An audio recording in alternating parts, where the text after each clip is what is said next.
Amazon Flipkart पर बरसे पीयूष गोयल, कहा बड़ी ई कॉमर्स कंपनियों ने कानूनों की खुलेआम उड़ाई धज्जियां। नमस्कार, आप देख रहे हैं न्यूज़ 28 इंडिया और मैं जानवी।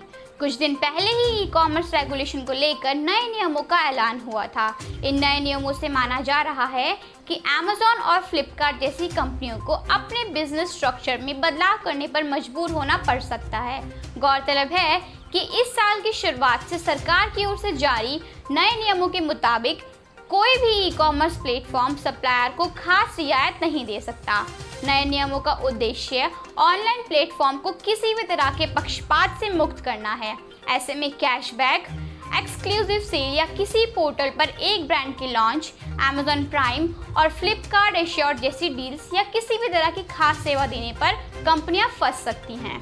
अमेज़न, फ्लिपकार्ट जैसे दिग्गज ई कॉमर्स कंपनियों पर वाणिज्य मंत्री पीयूष गोयल ने बड़ी ही सख्त टिप्पणी की है। उन्होंने अमेरिका की इन दिग्गज ई कॉमर्स कंपनियों पर लूट मचाने वाली कीमतों में लिप्त होकर भारतीय कानूनों के उल्लंघन का आरोप लगाया है। पीयूष गोयल ने कहा कि इन कंपनियों ने अपनी पहुंच और आकार का फ़ायदा उठाया है। इन बड़ी ई कॉमर्स कंपनियों में से कई भारत में आ गई हैं और उन्होंने एक से ज़्यादा तरीकों से देश के कानूनों की बहुत खुलेआम धज्जियां उड़ाई हैं।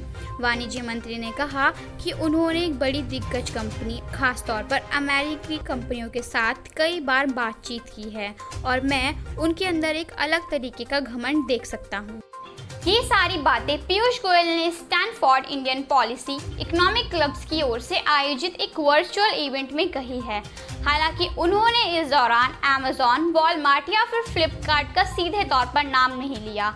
उन्होंने ये भी साफ नहीं किया कि किन नियमों का उल्लंघन किया गया है, लेकिन उनका ये बयान छोटे कारोबारियों के बीच बड़ी ई कॉमर्स कंपनियों की वजह से मची उथल-पुथल के बीच आया है, जो अमेरिकी कंपनियों पर उपभोक्ता सुरक्षा कानूनों और कंपटीशन कानूनों को दरकिनार करने का आरोप लगाते आए हैं। पीयूष गोयल की इस गंभीर टिप्पणी को लेकर अमेज़न और फ्लिपकार्ट की ओर से अभी तक कोई भी जवाब नहीं आया है। हालांकि छोटे कारोबारियों के आरोपों को ये दोनों कंपनियां कई बार नकार चुकी है।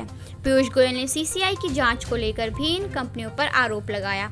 उन्होंने कहा कि अगर इन्होंने कुछ गलत नहीं किया है और कारोबार ईमानदारी से कर रही हैं, तो वो सीसीआई को जवाब क्यों नहीं देते। वाणिज्य मंत्री की ये सारी बातें ऐसे वक्त में आ रही हैं जब कुछ दिन पहले ही ई कॉमर्स रेगुलेशन को लेकर नए नियमों का ऐलान हुआ था।